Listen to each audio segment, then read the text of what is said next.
Good evening, ladies and gentlemen, and dear listeners. Welcome to today's TSF1 Greece podcast for the Saudi Arabian Grand Prix. Today I have with me Panos. Hello, Panos. Hello, Alex. Unfortunately, we don't have the Mercedes fanboy Dimitris because he was really busy. He's still working. It's late at night, but okay. I mean, it's not really bad. Mercedes didn't do anything amazing. He's working. Okay. Says the Tifosi guy, but anyway. So, okay. As with the last Grand Prix, and as we do it all the time, Panos will start with the 3 free practice sessions. He will move to the quality results, and then we will discuss all the race details. So, Panos, please go ahead. So, free practice 1. We didn't have much of highlights in the free practice sessions, or neither the quali. So, we start with free practice 1, Friday afternoon. We have in first place Max Verstappen with 1:29.617. Second, we had Sergio Perez, and third, Fernando Alonso. We move on to Friday night.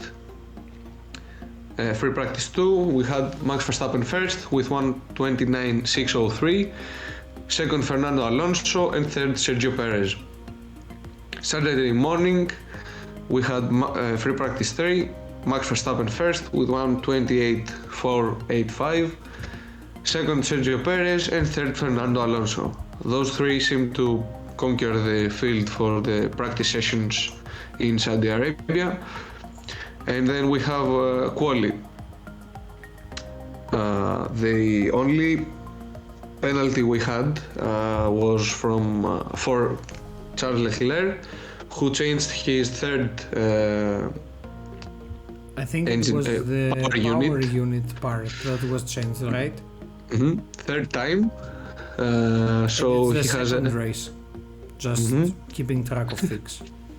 Yes, and he got a 10 grid place penalty. So we have out of Q1 Yuki Tsunoda in 16th, Albon in 17th, Nick De Vries in 18th, Lando Norris in 19th, and 20th Logan Sargent. We move on to Q2 and we have out of Q3 in 11th Nico Hülkenberg, 12th Zhou Guanyu, 13th Magnussen, 14th Valtteri Bottas, and 15th Max Verstappen, who had a power issue, and he couldn't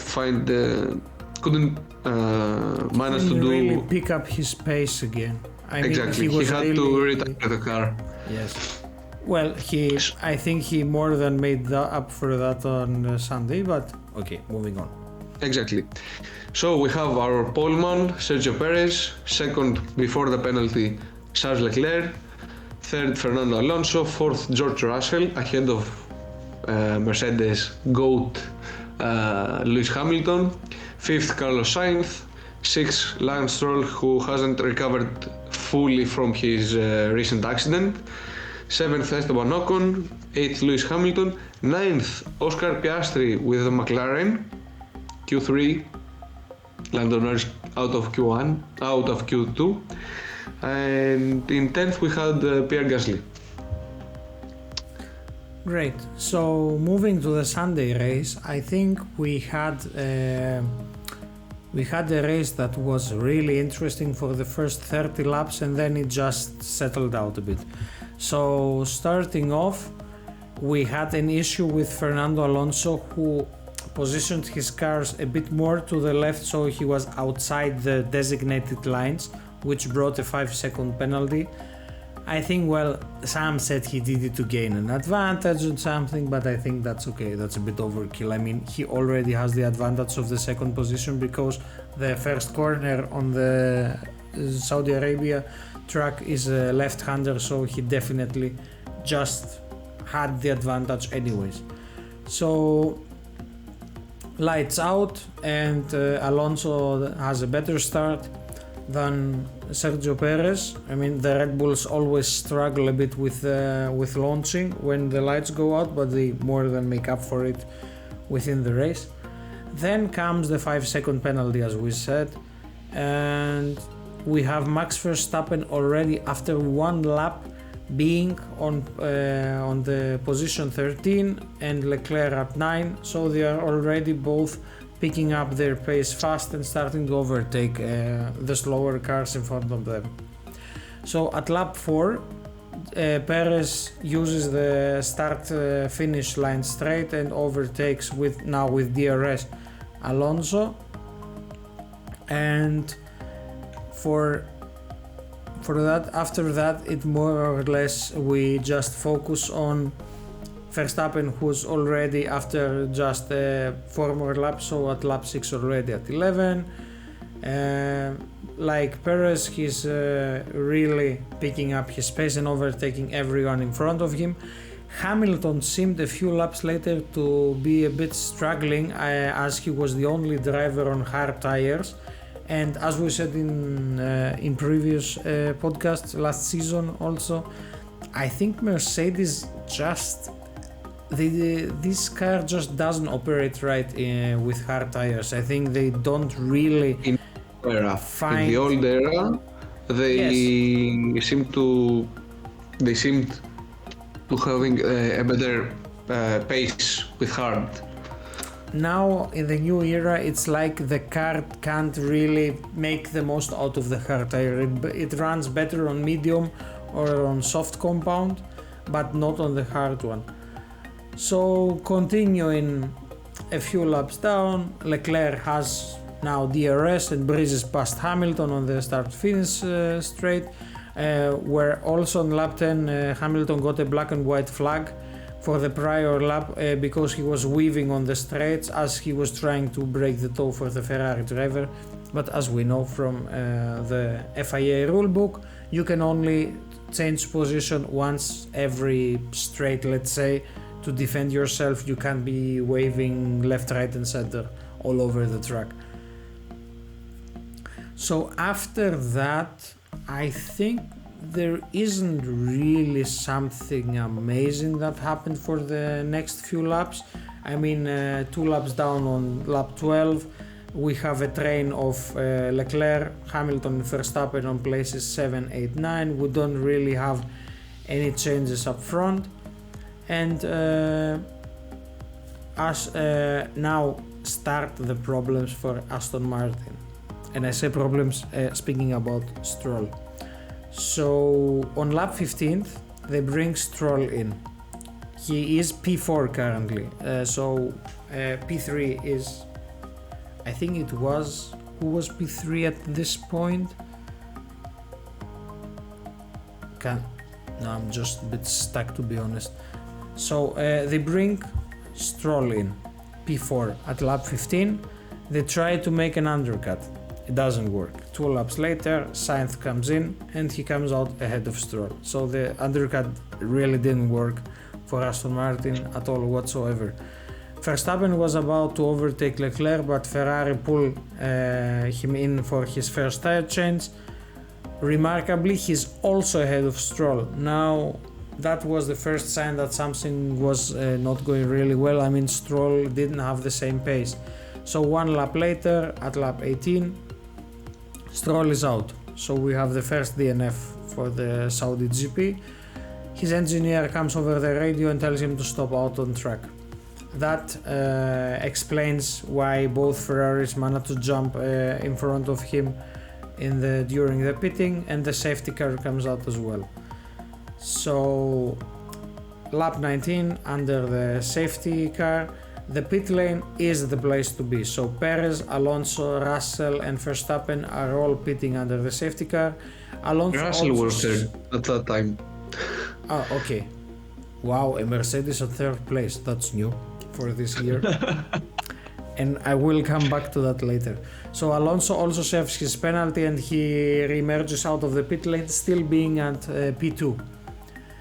So at lap 20, all the front runners have pitted, and after the 20th lap, by the end of the 20th lap, the order in front is Perez, Alonso, Russell, Verstappen, Sainz, Hamilton and Leclerc. Lap 21, the safety car is in and the racing continues. on his newer set of medium tires, the Mercedes picks up pace amazingly well, so Hamilton just flies past Sainz. That hurt a bit. And out front, Perez of course uses the most out of the Red Bull's performance, and he's already 3 seconds ahead, only 1 lap after the safety car. Further on, Verstappen again opens up the DRS after 3 laps, so 2 laps after the safety car, and Verstappen just blasts past Russell, and he's now chasing Alonso for the second place.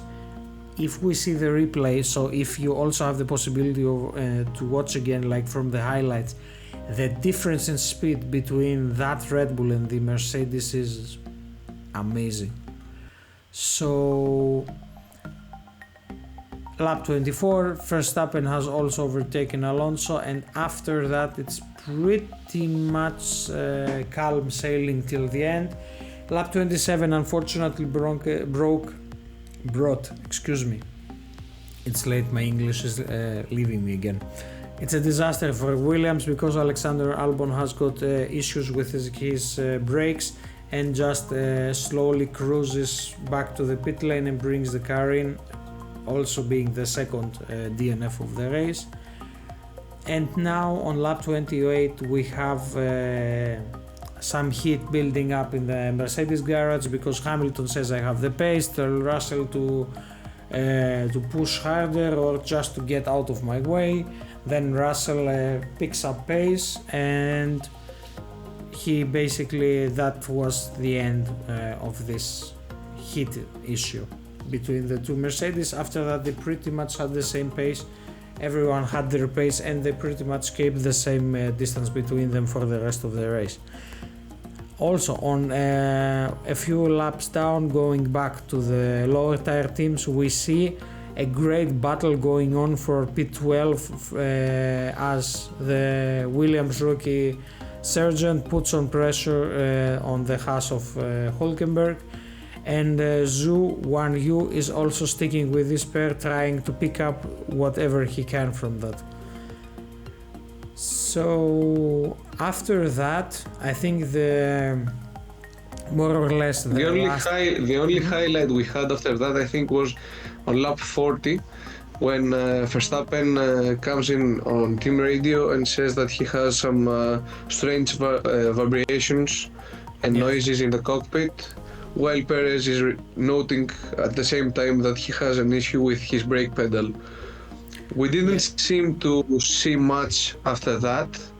I think both drivers still had the pace.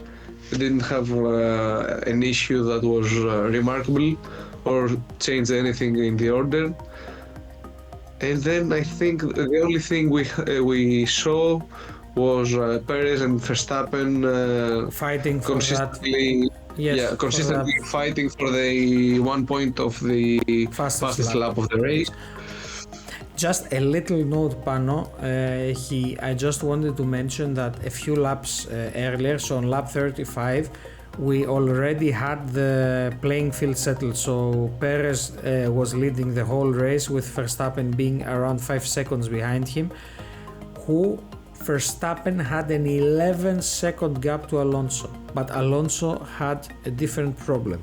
So, as we know, Alonso, he had a little issue on under the safety car pitting, where the mechanics needed to serve the 5-second penalty.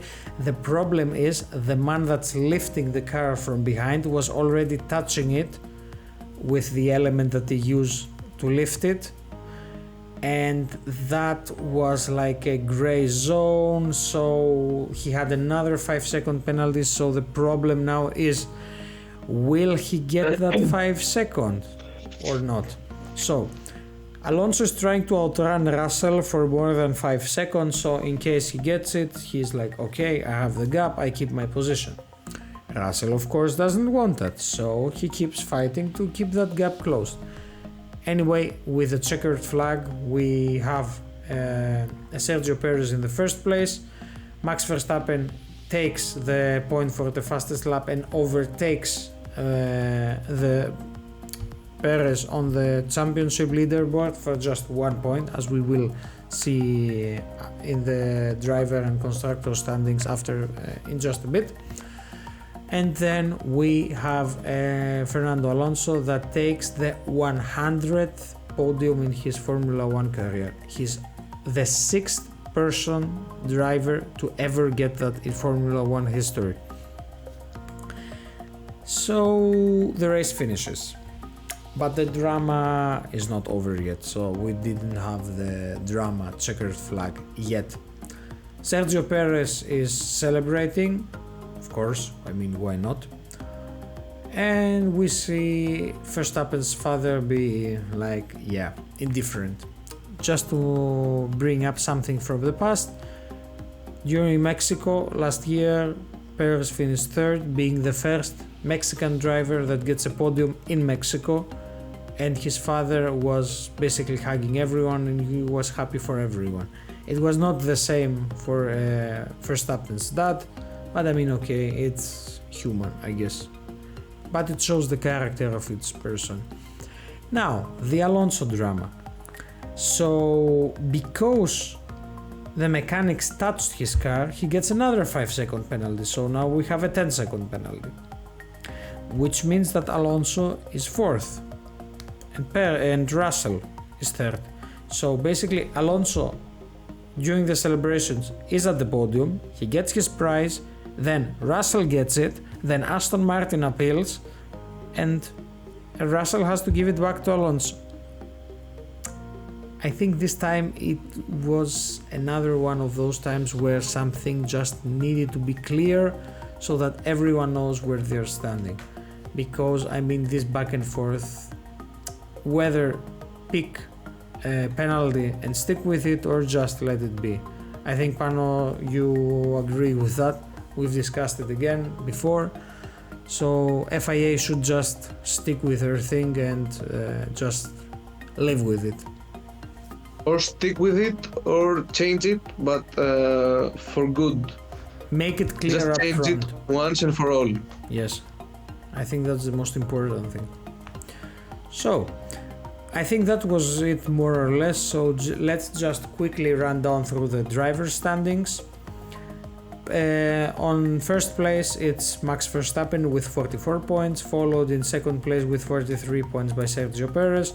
Fernando Alonso is on third place with 30 points. Carlos Sainz and Lewis Hamilton share 4th and 5th place with 20 points. George Russell is 6th with 18.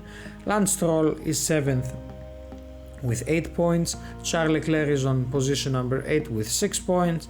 Valtteri Bottas, Esteban Ocon and Pierre Gasly share places 9 through 11 with 4 points. Kevin Magnussen and Alexander Albon are 12th and 13th respectively with 1 point, while from place 14th to 20, so Yuki Tsunoda, Nico Hülkenberg, Logan Sargent, Zhou Guanyu, Nick De Vries, Oscar Piastri and Lando Norris have 0 points as per now. On the Constructor Championship, Red Bull Racing has got 87 points, Aston Martin has got 38 alongside with Mercedes, Ferrari has got 26, Alpine has 8, Alfa Romeo has 4, Haas and Williams have 1, while Alfa Tauri and McLaren haven't scored any Constructor Championship points so far. So, closing our podcast for today, the next race is the Australian Grand Prix, which will take place between March 31st and April 2nd. It's difficult for most of us living in the US and Europe because the time difference is quite significant, but at least in Greece it's not that bad, especially because we have the weekend and it's in the morning. It's like an extra treat Sunday with a morning Sunday race. So just a little bit of history and some stats for Albert Park circuit, the circuit that hosts the Australian Grand Prix in Melbourne. It hosted its first Grand Prix in 1996. This year we will have 58 laps. The circuit has got a length of 5.28 kilometers approximately, so the cars will be covering approximately 306.1 kilometers. And Charles Leclerc keeps the lap record from the 2022 season with 1 minute 20.260. I think that is pretty much everything for today, Pano. I think we covered everything. We hope that we will have a great Australian Grand Prix. Thank you very much, dear listeners, for being amongst us today. If you are a Greek listener, we will be hosting, as we did with the Saudi Arabian Grand Prix on Twitch, a live commentary. So feel free to tune in on Sunday, April the 2nd in the morning, so we can enjoy our morning coffee alongside with the Formula 1 Grand Prix in Australia. From the TSF1 Greece podcast team, have a great day or evening, depending on where you're listening for us from, and we look forward to seeing you on the next podcast for the Australian Grand Prix. Bye!